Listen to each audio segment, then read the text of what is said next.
Vatsim-panahy etny pasteur Ratovelo Roger. Ivavaka sika tompoko.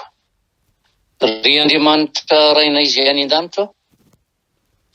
Lehibe loatra ny fitiavanao anay ary be ny fahatsarana tolotra ao anay. Hitantananao anay tamin'ny alinina namizanao anay indray ero vaovao tratran'izao maraina izao. Ary zany indrindra no nanatonanay ianao hametraka anao amin'ny toeranao ololarana amin'ny fiainanay iray manontolo. Sotra betsaka Jesosy fa nanamakivaky ny aliko ny fahafatesany tokoa mantsy izay dia teo ianao ny tantananay, niaro anay ary nanome anay hery vaovao indray miaraka maraina nomenao anay. Ary dia rariny tokoa ny mpanao salamo raha iry misaoran'i Jehovah ary fanahiko sy izay rehetra ato anatiko misaoran'i Jehovah. Sotranao tanteraka izay ny amin'izany makasitraka makatelina satria tsy ny amin'ny herinay fa tena noho ny amin'ny fahasoavanao sy ny fitiavanao. Sotra Jesosy Tompo, sotranao hatrainko io izay raha mbola afaka mametraka an'izao maraim-baovao atolotra ao anay izao. Zava-dehibe ho anay tokoa mako izany teninao izany, kovaingio ny fanahin'ny tsirairay, andray ianao ampitiavana, andray ianao ampifaliana ary indrindra hitahiry ny afatrao azahoana mamakivaky ny androm-piainanay ao ambanin'ny fahatsaranao. Ka ny asanao Jesosy amarino isan'andro ka hitenenanao foana andeha fanoteniko mba hanasitrana anao. Disitrano izay rehetra mbola marary ao, marary ara-panahy marary ara-nofo ianao ny hanome anazy hery sy tanjaka azahoany manatona anao hatrany isan'andro. Misaotra Jesosy eo. Aleloia. Amen. Dia ampifaliana trandriavana no hiarabanantsika indray tratratra ny maraina vaovao ary hanonana antsika ny fahasoavana mampiadanana avy amin'Andriamanitra iray sy Jesosy Kristy Tompontsika. Ny bokin'ny Salamo fa 119 no vatsim-panahy nomeny Jesosy atsika izao maraina izao. Psaume 51 verset 10. Salamo fa 119 rehefa hitadiovakiko amin'ny anaran'i Jesosy.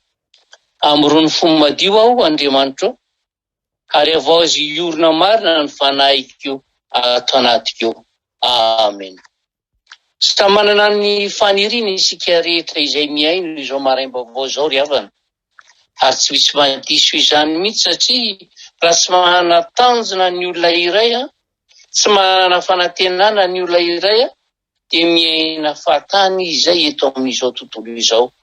Ary anisan'izany fanantenana izany ny fiandrasantsika valim-bavaka. Maro anefa no toa tsy mahita mihitsy ny valim-bavaka ary mazana aza toa tsy araka izay nirina sy no iverina no miseho. Tsarovy anefa fa tsy Andriamanitra rasy toetra ny Andriamanitra ivavahantsika ary izay mahatsara toetra izay angeny no mahatonga anao hiaino izao fampianarana izao. Fantany mantsy ny faniritsika liavana.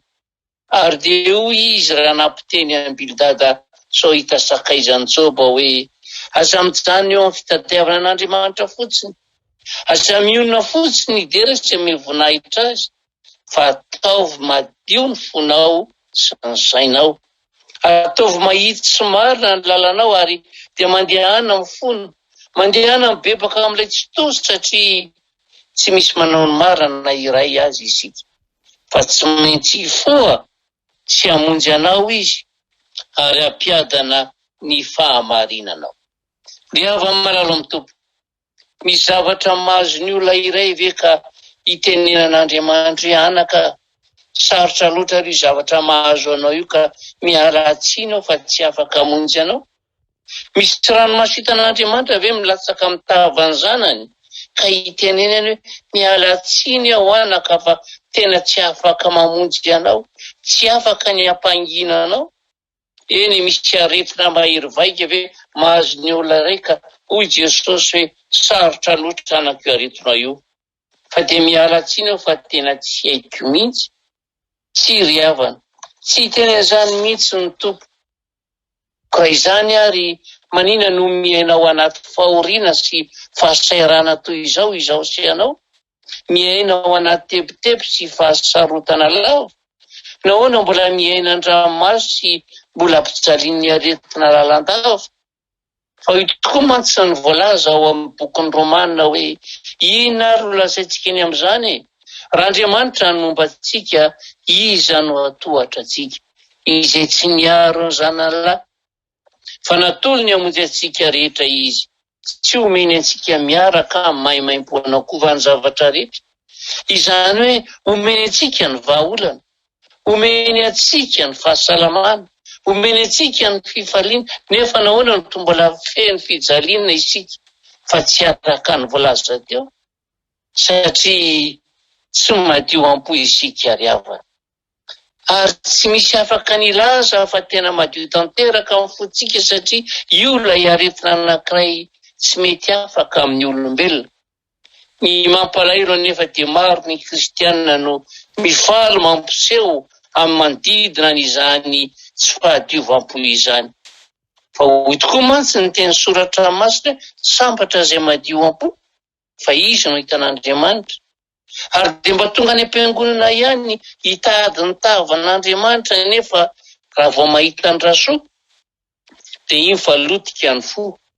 Raha vao matazana ny rabe dia efa maizina ny ao anaty iray manontolo, ka toa tsy misy re, tsy re intsony izay rehetra ambarao. Fa sambatra ny mampiavana fa izy natao hoe zanak'Andriamanitra. Nefa ina no miseho amin'ny fiainan'ny zanak'olombelona? Misy masamy teny mihitsy aza fa tsy mampaninona azy na dia tsy fandevomanty azy. Ary dia mazava ho azy ry havana fa tsy mety tonga mihitsy ny valim-bavaka, satria miaina ao anaty fiatsaram-belona ny kristiana. Ny mampalahelo angery havana dia samy mahay an'io tenin'Andriamanitra io daholo isika rehetra, fa dia mihirombelona tsy mety miova fo, fa dia maika fotsiny amin'ilay teny farany hoe na dia kely aza ny andohanao dia ho lehibe indrindra no hiafaranao. Fa androany isika raha dia hita ny tavan'Andriamanitra, dia hifanena amin'ny Jesosy, tia handray ny valim-bavaka, andery hanadio ny fotsika, hibebaka, hifona amin'ilay tsy toa. Fa hoy ny voalaza ao amin'ny Jeremia hoe ry Jerosalema ô, sasao ny fonao afaka amin'ny ratsy mba ho vonjena ianao.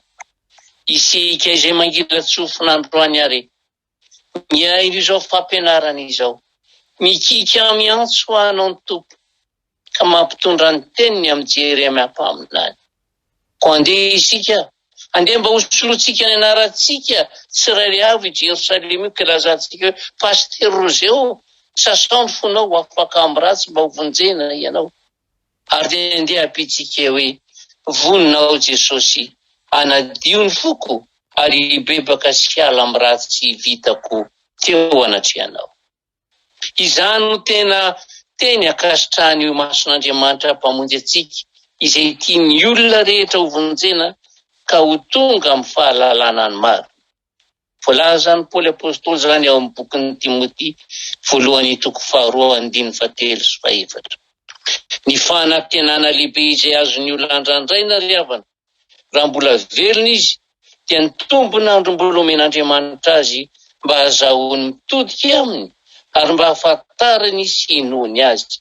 Ary izay ny tena fanirian'Andriamanitra izay tiany olona rehetra ho vonjena, ka ho tonga amin'ny fahalalana ny marina, dia ny ananana ny fiainana mandrakizay ary ny azo fifandraisana maharitra miaraka amin'Andriamanitra. Mila raraotina nio dia ny anio anefa izany tombon'andro omen'Andriamanitra antsika izany ry havana. Ary izay no ilatsika ilay fo madio mba ahafahantsika mahita tsara ny tavan'Andriamanitra. Fa ao aorianan'ny fahafatesana dia tsy misy fomba azahoantsika mamitra mpihavanana amin'ny intsony, satria efa vitanao tety ny valy ny antso na setrin'Andriamanitra ho anao mba hanatonanao azy ankehitriny.